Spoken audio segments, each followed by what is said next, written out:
Hello and welcome sa Soul Manhua channel. Please like, comment and subscribe. At pakihit na rin ang notification bell para ma-update kita pag may bagong upload ako. Salamat.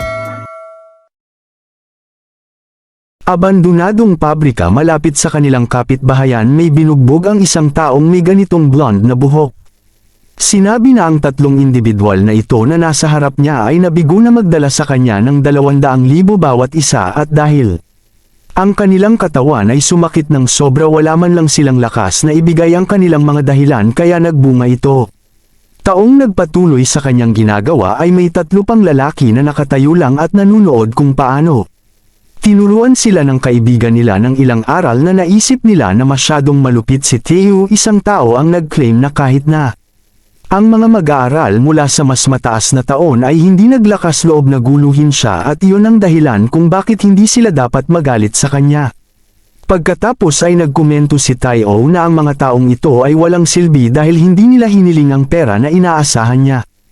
Inaasahang makukuha mula sa kanila ay inilaan patungo sa isang motorsiklo na matagal na niyang pinagmamasdan saka siya lumapit sa iba pang 3 at tinanong sila kung alam nila ang ilang mga paraan upang makakuha ng pera ang mga taong ito. Pagkatapos ay nagsimula ang brainstorm, ngunit ang pagbibigay ng madaling paraan ng pagkakaroon ng pera ay talagang magiging mahirap hanggat hindi naiisip ng taong ito. Isang bagay na iminungkahi niya na humingi si Taiyo ng pera sa kanyang personal na batang lalaki na si Aon, ang matangkad na may kulot na buhok. Napangiti si Taya nang maalala niyang tumakbo siya. Sinabi niya na may plano na siyang tawagan siya ngayon.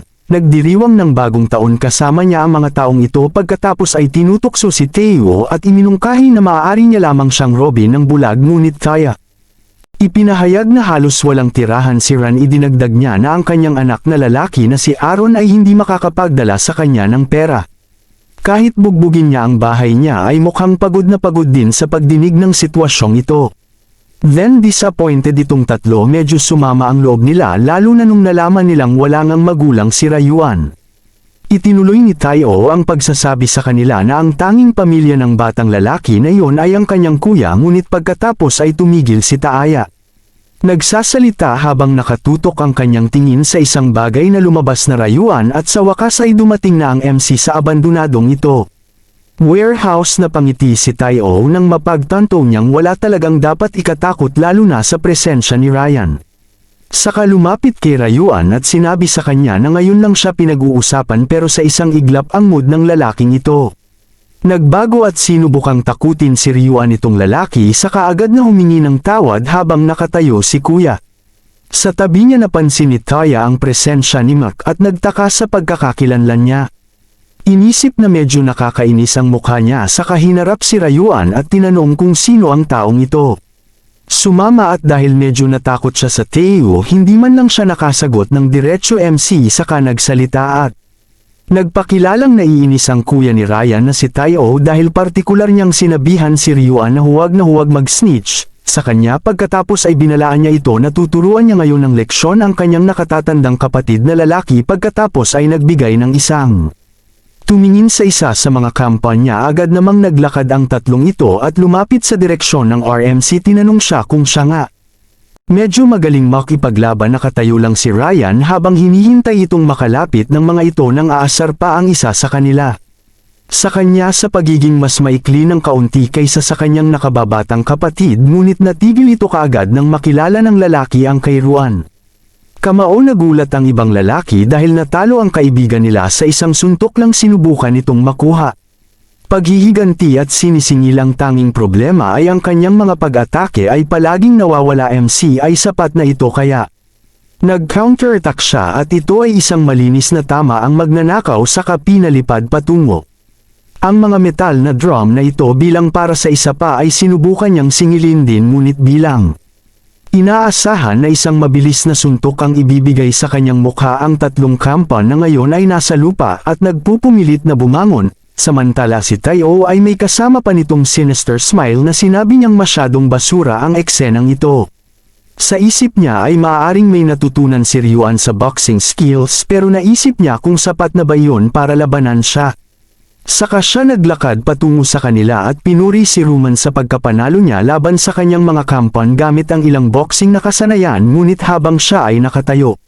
Sa harap ng MC ang sabi ng isang ito na tila hindi siya natuto na ang pisikalidad ay napakahalaga din sa boxing. Ryan ngumiti lang habang wala pa rin itong taong nasa harapan niya ideya kung ano ang nangyari sa buong mundo taaya nakuha. Curious kaya nagtanong siya tungkol dito pero umismed lang si Roman sa tanong niya. Dahil hindi pinansin, galit na galit ang lalaking ito at sinuntok niya ang MC at gaya ng dati nitong mga normal na suntok. Walang pagkakataong matamaan ang isang manlalarong tulad niya. Nagpatuloy si Taiyo sa paghagis ng mga suntok na ito na lalo siyang naiinis. Sinubukan niyang hampasin siya ay nanlalabo na ang paningin niya sa pagod na nararamdaman niya. Ang mga suntok na inihagis niya ay hindi tumama sa kanyang target. Nagtaka din siya kung ano ang nangyayari dahil wala man lang siyang mapuntahan. MC sinisingil niya ang kanyang kamao sa asul na AA na ito ay nagkomento siya na kung mayroon si Teo. Nanunood ng balita na hindi siya maglalakas loob na lumaban-laban sa kanya pagkatapos ng pahayag na yun diretsyong dama po ang suntok ni Ryan. Sa ganito fatsos harapin muli ang mga bata, hindi mo dapat ay bully ang isang tao maliban kung gusto mong maranasan ang mga ganitong uri ng paybacks. Kahit sa mabigat na katawan ni Tai ay nagawa pa rin siyang ipadala ni MC ng ilang metro. Pabalik ngunit ito ay naging hindi sapat upang mawalan ng malay ang taong ito si Taiyo pagkatapos ay sumugod. Ryan para magkaroon ng kanya counterattack pero wala siyang nagawang tama ng suntok dito. Bakanting espasyo ang taong ito ay nagtaka kung saan nagpunta ang kanyang target at pagkatapos ay sa gilid mismo ng kanyang mukha ay isang maliwanag na liwanag ang lumitaw. Muli ang isa pang suntok ay dama po at hindi siya makapag-react kahit na siya ay malinaw sa dehado pa rin si Teo na walang kaparehas ang MC namin sa kanya noon. Sinubukan niyang pigilan ang dugong lumalabas sa bibig niya tapos nalaglag ang ngipin niya na ikinagalit niya at napasigaw siya.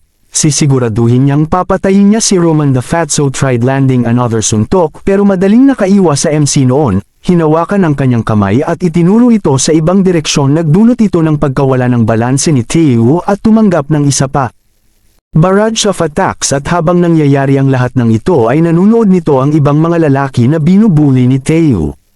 Naisip tuloy ni Guy na baka sinasadya ni Roman yung mukha niya. Tumingin siya sa kalaban niya at nakita niya yung saplade niya at may kumpiyansang mukha na gusto na ngayon ni Taiyo na tamaan ang taong ito kahit isang beses. Sumugod ulit siya papunta sa Roman na sa kanya na itong nagpupumiglas na mukha habang sinasabi ang salitang mangyaring ngunit pagkatapos ay malakas na sipa ang dama po kay Taiyo na pinalipad patungo sa pader ang taong ito. Nasa limitasyon na niya, wala na siyang sapat na tibay para mapanatili ang laban na ito. Higit pa rito, ang mga pag-atake na natatanggap niya ay hindi madaling tanggapin gamit ang isang moranoid na ekspresyon. Tinanong ito ni MC. Bully kung nasasaktan siya ay naalala ni Ryuan ang araw na nakita niyang nabulag ang kanyang nakababatang kapatid at maging ang lahat ng regressions. Siya ay nagkaroon ng lahat ng mga oras na ito ay isa sa mga eksenang hindi niya makakalimutan. Tanong ni Fatso ngayon. Ang aming onsi na huwag lumapit sa kanya ay pinrotektahan niya ang kanyang leeg mula sa isa pang sipa at nagmakaawa kay Ryan na tumigil ngunit pagkatapos. Ang ginawa lang ni MC ay hawakan ang kamay niya na ikinataranta ni Taiyo. Roman ngumiti pero ngayon ang kanyang mga mata ay napuno ng sindak. Sinabi niya na ito ang parehong dahilan na hindi niya dapat ginulo sa kanyang maliit na kapatid. Ang isang bahid ng sakit ay nadama pagkatapos ng pahayag na yon ay bigla na lamang ginawa nitong lalaki. Titigan nito pagkatapos ng ilang segundo ang sakit ay tuluyang nagrehistro sa kanyang utak at napasigaw siya ng malakas na maraming daliri ang ngayon ay sira at habang siya ay umiiyak pa rin para sa mga sira ay hinawakan ni MC ang kanyang kabilang kamay ay napuno ang mga mata ni Tao ng takot na paulit-ulit niyang isinisigaw ang salitang hindi nakakakita ng ganitong uri ng eksenang ginawa din. Tumakas ang mga alipors ni Tai. Alam nila na mas mahihirapan sila kung mananatili silang rayuan sa paligid dahil ayaw niyang makita kung ano ang ginagawa ng kanyang kapatid sa Teo. Binalaan muli ni MC ang taong ito kung manggugulo siya. Sa kanyang nakababatang kapatid, sa tingin ko ito ay higit pa sa sapat na aral para sa araw na ito. Si Teo ay nagsisisi na sa kanya. Mga desisyon sa buhay ang lahat ng kanyang mga daliri ay nabali ngayon nang marinig niya itong kinumpirma. Napangiti si Roman pero nasa mukha niya pa rin yung creepy smile niya tapos sinunggaban niya ang kabilang braso ni Taya at muli itong binali ay sinabi niya na kailangan niyang siguraduhin kung sakaling ang taba na ito ay naisip ang kumuha. Ilang uri ng paghihiganti isang malakas na hiyawan ang narinig sa buong kapitbahayan pagkatapos ng engkwentro na yon. Kayo ang magkapatid na Caswall na lumabas sa pinangyarihan tanong ni Ryuan sa kanyang nakatatandang kapatid. Kuya kung paano niya nagawa yun inisip niya na baka may natutunan siyang martial arts o isang bagay maliban sa atin MC. Tinanggihan ito at sinabi sa kanya na dahil naging player pa rin siya ay magagamit ang stats para mapahusay ang kanilang mga kakayahan din sa totoong buhay at para talagang maniwala ang kapatid niya Rai sinubukan ng mga lalaki ang ilang summing ng sandata na siya. Sa huling pag-ikot ay lumitaw ang isang ginintoang maliwanag na liwanag at dahan-daang namuo si Ryuan ay. Nagulat ako nang ang isang maitim at matalim na punyal ay talagang nagkatawang tao ang taong ito ay nagniningning na ngayon sa pagkamangha. Idinagdag din ni Ryan na ang lahat. Maaaring ipatawag ng mga manlalaro ang kanilang mga armas tulad nito at yun ang panahon kung kailan Ryuan napagtanto na ang dahilan kung bakit ang kanyang kapatid ay gumagalaw ng masyadong mabilis ay dahil sa parehong bagay na hindi siya nahirapang iwasan ang lahat ng mga pag-atake na yun MC. Ipinahayag na kaya niyang gumalaw ng ganoon dahil ang kanyang dexstat ay nasa 11 normal na tao ay mayroon lamang mga 3 at ang mga atleta ay nasa 10 na tinanong ni Ryuan kung ano ang mangyayari kapag ang kanyang kapatid na lalaki ay tumaas pa ngunit si MC ay nagpanggap na hindi niya alam. Kahit ano dahil hindi pa siya umabot sa puntong yon ay handang magsinungaling ang taong ito tungkol sa impormasyong ito dahil sa kung ano nangyari sa kanyang nakaraang paglabag noon sa kanyang ika-11 na paglabag ay sinabi niya sa kanyang nakababata. Kapatid na siya ay isang regressor at ito ay naglagay sa rayuan sa panganib ng ilang mga manlalaro. Kinidnap siya para sa kapakanan ng pagkontrol MC kahit nagawa niyang iligtas oras na yon ayaw niyang si Ryuan. Maranasan muli ang ganoong klaseng trauma habang nakatitig sa kapatid niyang si Ryan na isip na dapat niyang paghandaan pa. Kinuprotektahan siya laban sa ibang mga manlalaro upang simulan ng mga bagay-bagay. Tinanong niya ang taong ito kung gusto niyang mag-almusal sa. Masayang tinanggap ni Ryuan ang imbitasyon ng convenience store kaya pumasok sila sa loob ng QS24 na shop. Tinawag ng nakababatang kapatid ang pansin ni Roman habang patungo siya sa ibang direksyon. Tinuro niya na tapos na ang cup noodles direksyon ngunit tumungo muna sa ATM si MC para mag-withdraw ng pera habang pag-click sa mga butones na akala niya ito lang ang naipon niya hanggang ngayon ay kabuuan na 133,134 maya-maya habang tinanong niya si Ryuan kung ano ang gusto niyang kainin. Ang taong ito ay nag-alinlangan sa pagsasabi kung ano ang gusto niya dahil lahat ng pagkain sa lugar na ito ay mahal ngunit kanya kuya. Tiniyak sa kanya na makukuha niya ang lahat ng pagkain na gusto niya. Ito ang paraan ni Ryan para makabawi sa kanya dahil lahat ng mayroon siya. Kagabi ay isang tasa lang ng pansit kahit na nag-aalangan pa siya dahil baka mapunta sila sa noo. Pera para sa mga darating na araw kapag ang lahat ng bagay ay inayos out. Nakuha ni Ryuan itong malamig na tiyan ng baboy na inangkin niya na talaga. Matagal na niyang gustong kainin ito at bakas na ang saya sa mukha nito na nagpangiti sa aming MC. At pagkatapos ay sinabi niya kay Ryuan na dapat silang kumain ng hano na baka minsan at umorder ito nang marinig ito ay naging awkward sa Ryuan. Muli niyang sinabi sa kanyang kuya na itong sili na tiyan ng baboy ay higit pa sa sapat para sa kanya samantalang sa lalaking ito. Isip sa ilang araw pa ay makakain na sila ng kahit anong gusto nila makalipas ang ilang sandali ay kumakain na ang dalawa. Ang kanilang almusal ang tiyan ng baboy ay talagang mukhang masarap na Ryuan pagkatapos ay kinuha ang kanyang unang kagat sa kanyang mukha. Kumikinang dahil sa sarap at habang kumakain sila ay tumayo si Ryuan at sinabi sa kanyang nakababatang kapatid na siya. Kailangan lang gawin ang isang importanteng bagay na tinitigan lang ni Ryuan ang kanyang kapatid at tiningnan kung saan ito pupunta ng ilang segundo. Maya-maya bumalik si MC bitbit itong ballpen sa kamay. Nagulat si Ryuan sa kanyang nakita. Nabinili lang ng kanyang kapatid ang maraming tiket sa NATO. Lahat ng natitirang pera na mayroon sila ay ginastos sa pagbili ng 20 tiket ang nakababatang kapatid ay talagang nabigla dahil aabot iyon sa 100,000 isa, ngunit habang ang taong ito ay nagpapanik sa MC. Ipinagpatuloy lang ang pag-check sa lahat ng numero na natatandaan niyang inutusan niya si Rayuan na maghintay at makita na nakuha ni Rayuan. Mas nalilito habang nakikita ang ginagawa ng kanyang kapatid sa mga tiket na paulit-ulit lang na pinipili ng MC ang parehong mga numero. Muli siya sa ngumiti at inihayag na ang dahilan bakit niya ginawa ito ay dahil ito ang mga panalong numero kung ako magiging regressor din, tiyak na ganoon din ang gagawin ko sa gabing iyon. Ay bumalik ang dalawa sa kanilang apartment. Si Rayuan ay nakadikit sa kanyang telepono habang nanonood ng NO Draw. Para sa araw na iyon ay kinakagat pa nga ng lalaking ito ang kanyang mga kuko dahil masyado siyang kinakabahan na naisip niya na baka nasayang lang nila ang 100,000 isa sa drawing ng mga numero. Noon nagsimulang pinagalitan ni Rayuan ang kanyang nakababatang kapatid tungkol sa ugali na ito, ngunit bilang inanunsyo ng host ang maswerteng numero, huminto si Rayuan. Ang unang numero ay 3 pagkatapos 8, ang ikatlong numero ay 9 noon. 38 ang lahat ng mga numero ay pareho ang pinili ng kanyang kapatid kanina at pagkatapos ng ilang segundo ay lumabas ang screen. Ay ipinakita ang lahat ng huling 6 na maswerteng numero. Sila ay 3, 18, 19, 38, 21 at 1. Hindi na kailangan ng MC ang bonus number dahil lahat ng unang 6 ay tama. Si Rayuan pagkatapos ay ibinulalas na ito. Bagay ay nakakabaliw, hindi siya makapaniwala na tama nga ang kanyang kapatid tungkol sa pagkuha ng ilang mga tiket sa kanyang mga mata.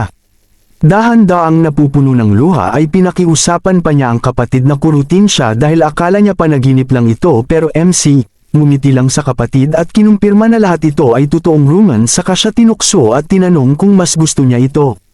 Bagay na dapat iilan na lang confirmations ang kailangan para talagang maniwala si Ryan. Saka siya tumayo at itinaas ang mga tiket na binili nila. Ay sumigaw siya sa taas ng kanyang mga baga bilang siya ay masyadong masaya, ngunit ang kanyang pagdiriwang naputol habang pinayuhan siya ni MC na manahimik, baka marinig siya ng mga kapitbahay nila. Masyadong masaya ang tao na makitang ganito ang kanyang nakababatang kapatid. Naisip niya na ganoon din ang reaksyon niya noong una. Oras na nakabili na siya ng tickets ay tumilirin siya at nagdiwang buong gabi. Ngunit habang siya ay umuurong ng paulit-ulit, ito ang naging uri ng taunang kaganapan na obligado siyang gawin. Ito ay lahat dahil sa kalaunan ay kakailanganin niya ng maraming pera na ang populasyon ay naputol sa 70% sa loob lamang ng isang gabi. Ay talagang naapektuhan ang ekonomiya ng lahat ng mga bansa sa buong mundo, at sa lalong madaling panahon ang kalakalan ng item sa pagitan ng mga manlalaro ay magkakaroon din. Maging available na lahat ay gagawin gamit ang isang cash basis. Rayuan pagkatapos ay tinanong kanyang kapatid kung magkano ang makukuha nilang pera pagkatapos nilang palitan ang lahat ng mga tiket, at sinagot ito ng hindi siguradong tugon. Ang tanging inaalala ng MC ay sapat na ang halagang ito para mayanig nila ang mundo. Kinabukasan na pumasok si Ryan. Harap ng alam na mataas na gusali ng bangko dahil ginawa niya ito ng maraming beses na naglalakad siya patungo sa teller, ay hindi kinakabahan siya sa kanilapitan ng individual na ito at casual na sinabi sa kanya na pumasok siya dito para mangolekta. Ang unang lugar presyo ng pagdinig na ito statement, ginawa agad nitong lalaki congratulate MC, pero habang nakatitig pa siya kay Ruman ay naisip niya na mukhang high school student ang lalaking ito. Saka siya nagtanong MC tungkol sa tindahan kung saan siya bumili ng tiket, at sinagot niya ito sa pamamagitan ng pagsasabi ng QS24 yung We Branch. Ang sagot niya, ginawa ito. Nagulat si Guy sa kanya, naalala ang ibinahagi sa kanya ng kasamahan niya tungkol sa dami ng tiket na nanalo dito. Round mayroong 115 sa kanila. Ang taong ito ay nag-claim na kung ano ang ginawa nito, kahit na ang nakakabaliw ay ang lahat ng 100 tiket ay binili sa loob ng isang tindahan. Pagkatapos ay nakuha niya ang ideya na isang tao lamang ang bumili ng lahat ng mga tiket sa araw na iyon. Anuman ang pangyayari ay pinayuhan siya na sinuman ang mag-aangkin ng mga panalo mula sa ang tindahang ito. Dapat siyang tratuhin na parang vivip. Ang lalaking ito ay pinutol ng MC bilang nakita siyang nawala sa kanyang pag-iisip. Mabilis siyang humingi ng tawad at hiniling na Ruman na maghintay lang ng ilang saglit. Maya-maya may pumasok na ibang tao at binati niya si MC. Nagpakilala siya bilang si Guan Juno, ang presidente ng Nanjia Bangko personal na binati ng presidente ng bangko si MC dahil siya ang nanalo ng multiple NATO tickets. Binati rin niya ito sa proseso ay inanyayahan si Ryan patungo sa ibang lugar na mas tahimik at pinasunod. Inakay siya ng presidenteng si Juno patungo sa silid na ito kung saan inilagay ang pangkat ng negosyo ng ticket ng lottery. Pumasok sa kwarto at sinalubong agad ng isang ginang ang isang ito ay nagtaka kung sino itong lalaki sa tabi ng presidente na akala niya na baka anak niya pero agad na sagot ang tanong niya nang ipinakilala ng Pangulo si Roman bilang isa sa ang kanilang VIP na pumasok para kunin ang kanyang premyo ay sinabi rin niya sa ginang na dapat niyang gawing komportable siya sa lahat ng mga gastos. Mas kinabahan ang empleyado nang malaman na nanalo lang ang lalaking ito ng 100 yen ticket sa isang pag-compose. Sarili at nagpas siyang manatiling kalmado pagkatapos ay inalok niya si Roman na maupo muna siya. Tinanong din siya kung gusto niyang uminom ng kahit ano ngunit ang lahat ng Mac ay upang makuha kaagad ang kanyang panalong premyo bilang bahagi ng proseso na siya ay magkukumpirma sa ticket muna. Ryan mabilis na iabot sa kanya ang mga ticket ay talagang marami. Sila at habang sinusuri sila ng babaeng ito ay hindi maiwasang isipin na ito ay masyadong walang katotohanan. Ito ang pinakaunang pagkakataon. Nakatagpo siya ng kahit ano. Ganito rin ang iniisip niya na baka makita ng lalaking ito ang hinaharap pagkatapos ng ilang sandali. Pinatunayan niya ang mga ito at sinabi sa MC na lahat sila ay tunay na Ryan at tinanong siya kung magkano ang matatanggap niya. At iniisip lang ang numero ay nagpa-freeze sa kanya. MC matigang naghintay sa kanya.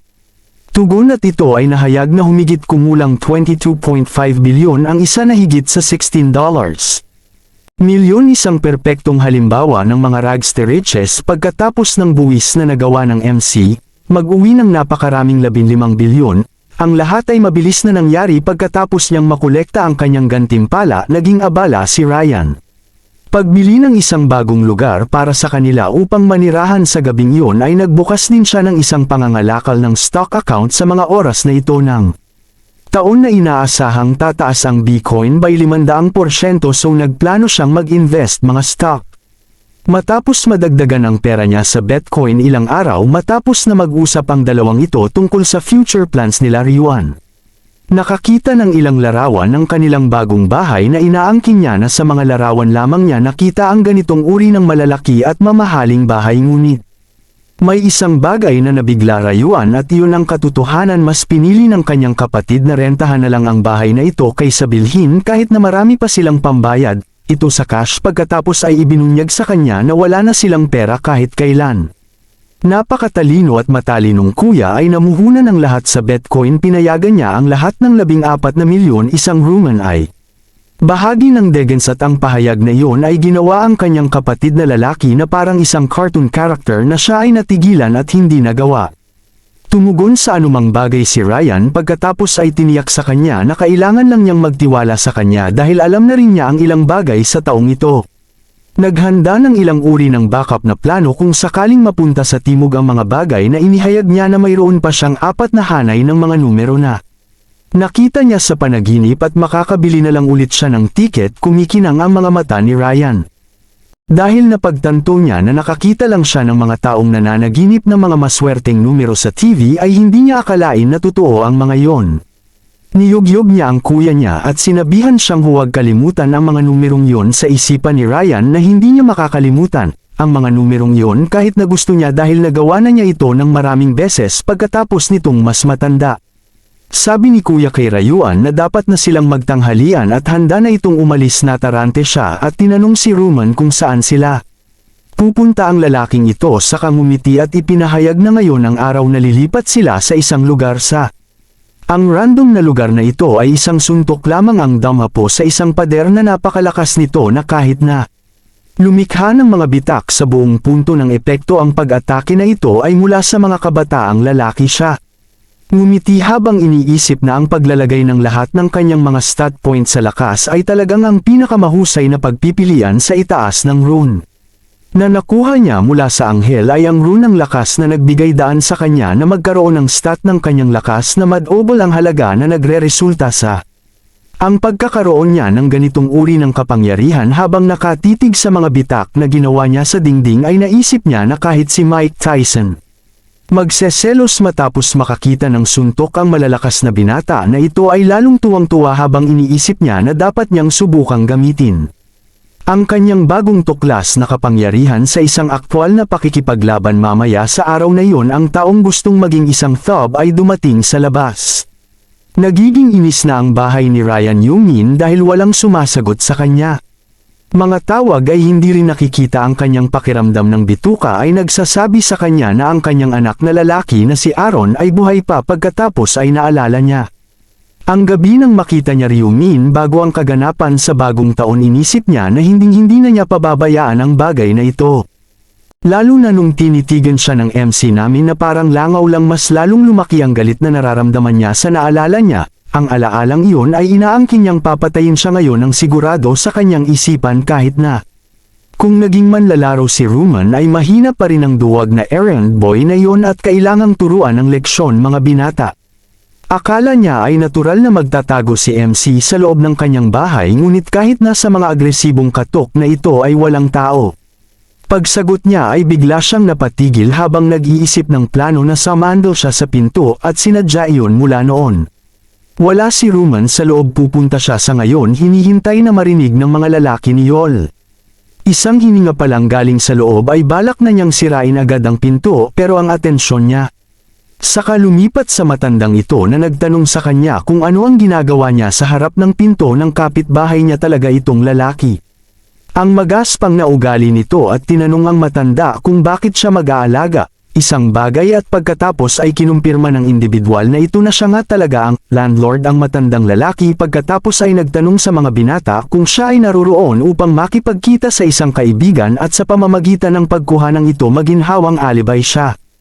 Pumayag at nagpanggap na kaibigan ni RMC ang mga binata ay nagtanong pa kung maaari bang pagbuksan siya ng may-ari ng pinto para sa kanya. Dahilan kung bakit nawalan siya ng kontak sa kaibigan, kaya pumasok siya dito para i-check kung ano ang nangyari sa kanya, ngunit pagkatapos ay ang matanda ibinunyag na ang mga kabataang lalaki ay naiwan lamang ng kanyang kaibigan na idinagdag ng may-ari na walang laman ang silid.